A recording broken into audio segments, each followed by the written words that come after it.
Right, so in part 2 of this video, what we're going to do is look at setting up Unity, and we're going to bring our assets across that we exported from Maya. So when you first open up Unity, you will get this project window. So what you need to do is just click New to set up a new project. You may notice that I've already got projects in here, things that I've worked on previously. As you may be opening this for the first time, then you may have nothing there, so don't worry about that. So if you just click New, what I'm going to do, I'm going to give my project a name. So I'm just going to call it Gary underscore, in fact no, I'll just call it whitebox underscore test. And what I'm going to do is pick a location for that. As you can see, by default, mine is already set to my desktop, but you can obviously go ahead and do that. It may look different on mine. I forgot to mention this last video, and that's because I live my life on Mac. So some of the windows and everything may look a little bit different if you're running Windows, but the principles are the same. So I've named my project, set a location for that, and I just need to make sure that here at the bottom 3D is highlighted because we need a 3D project.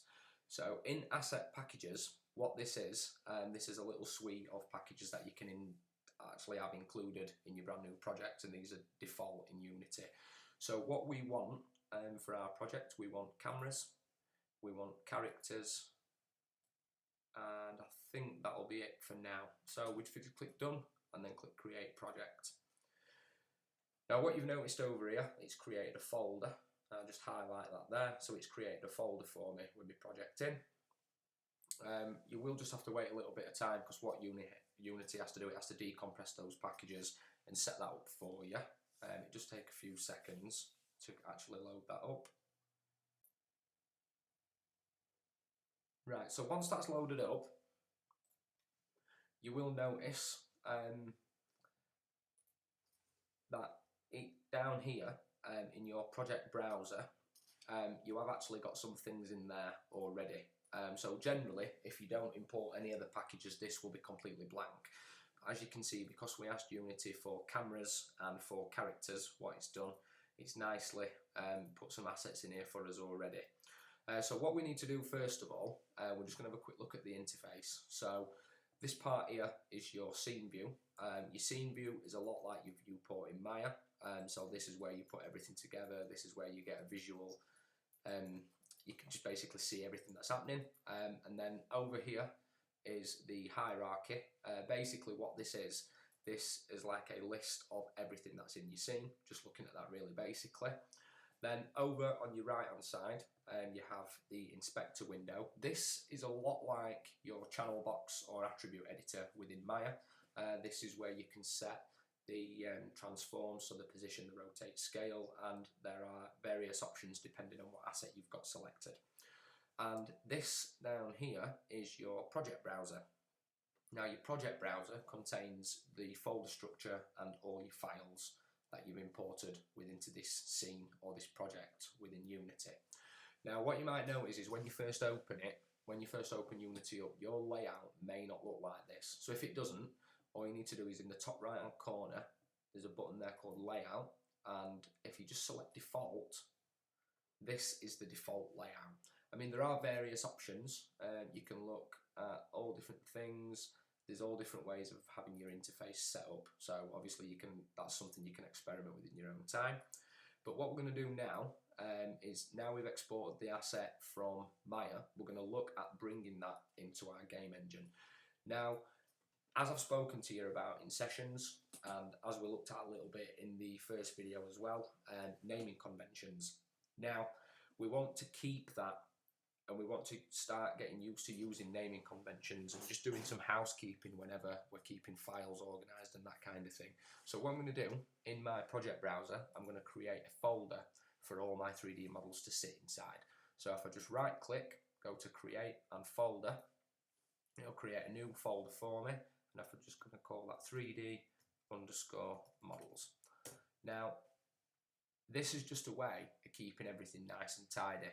Obviously, as we start to use an engine more and more, and we're bringing in more complex things and we're developing extra parts, we may need extra folders. So for example, I could have mine set up like with textures I could have a folder there for animations, and it's just obviously to keep everything nice and tidy, keep everything organised. So I'm going to look at bringing in the white box. So if I go into my 3D models folder, and if I right click and go to import new asset.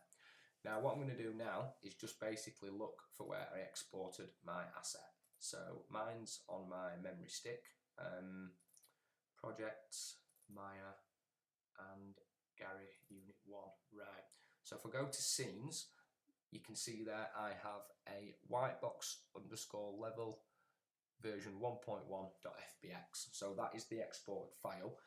Again, yours may look slightly different on Windows. On Windows, you will generally have some kind of file icon. Again, it's just because I'm using Mac, it just shows up as white, but the file's exactly the same. So if I just select that and click import, what that's going to do, that's going to bring across my level white box that I exported, and it's going to bring across its materials that we set up as well. So if you look over here, down in the project browser, I have my white box asset there. So when I select that, left click, it brings up some options in my inspector.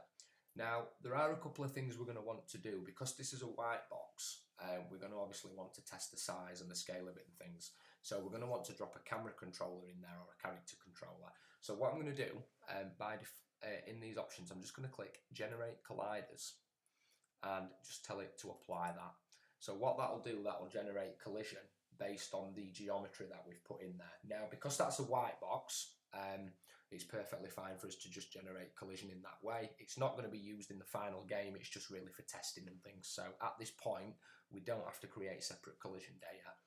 Now, there is another folder you'll notice whenever you import assets, you end up with a materials folder. Now, if you just pop into that, you can see it's brought across the materials that I applied to that white box. So when I applied those materials and named them in Maya, you see here I've got lights_matte, I've got placeholder_asset_matte, and I have whitebox_matte. So it's brought across the materials as well. So that's why we make sure everything's named. If you brought across 7 or 8 or however many assets into Unity and you left them all with default Lambert materials, over here you would just have a bunch of materials that said Lambert 1, Lambert 2, Lambert 3, etc. And it's quite hard sometimes when you've got a lot of materials in there, it's quite hard to identify everything if everything's just named the same and they're all the same colour. So back in my 3D models, I'm just going to look at getting the white box across into this scene. Now, to do that, all I have to do is left click, drag, and drop it in my scene. Now, if I just zoom out, using the middle mouse wheel, for moving around inside this window, it's the same as in Maya, so the buttons are the same. That's something I forgot to mention. So if you're holding Alt and left click drag, you kind of get an orbit. Alt and right click, you get a zoom or middle mouse zoom as well. Now with this white box asset, you'll notice that when I've dragged it into space, with it selected in the scene view, you can notice over here in the inspector that its position is off. Now what I'm going to do, I'm just going to set that position back to 0. So if you remember, we had it in 0 space in Maya, and there is a reason for this, and that which will become prevalent in a moment. So if I just click off that, we can see that it's brought my asset in. You can see that the colours with inside here are there as well. So if you look at, remember when I looked at changing the colours and everything within Maya. Now, these materials, the colours may look slightly different and things with inside Unity. So what you can do if you just wanted to change the colour, like for those placeholders, for example, or the white box walls, if I just select that, over here in the shader, if I just click on the colour bar there, I can lighten or darken that off. I can change the colour of it, all that kind of stuff. So again, that's just if the colour doesn't come across right and you want things to be a little bit more distinguishable, then you can obviously just do it in that way. Right, so now I've got my white box asset in there, what I'm going to want to do, so we can kind of show that off, is use a camera. Now by default you will have a main camera in there, so if you just built a 3D asset and you were wanting to kind of present a 3D asset in a game engine, what you could do is just move this camera around. So with the camera selected, if you select it over here in the hierarchy, press W on your keyboard to go into the move tool, and you can just drag this camera around. Now whenever you select this camera, you're given a camera preview here. This camera preview it is just a preview of what that camera lens is looking at. Now if you go across into game here, you've got two tabs. You've got a scene tab and a game tab.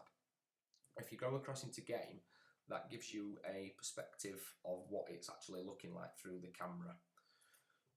Now, for the purposes of this white box, we don't want that kind of camera. We want something a little bit different. So we want to actually be able to test the size and scale of this world. So what we're going to do is, if I go into 3D models, if I go back to assets, and remember what the assets that we imported by default, if I go into standard assets, and then if I go into cameras, into prefabs, there are cameras there built in that I can use. Also, if I go back to standard assets, go into characters, go into first person character and into prefabs, there is something there called an Fps Controller. Now if I drag this into my scene, by just dragging it in, you'll notice that it's nowhere near the actual level, which is why when I set the white box to 0, 0, 0, I did that with a purpose. So if I select that first person controller, and if I change its transforms to 0, 0, 0, you'll see it pins it right in center space for me. So all I have to do is drag that up a little bit. Then if I press play, what the first person controller does, it gives you a default character that you can run around with. So you can use the mouse to look around, and you use W, A, S and D to walk and side strafe.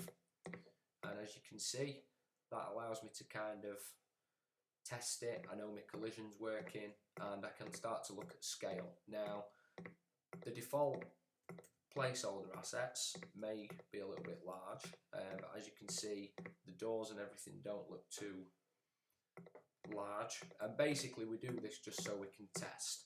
Now if you press escape and press play again, it'll bring you out of that and you can kind of drop back into your level. Right, so we'll leave it at there for now. Thanks for watching.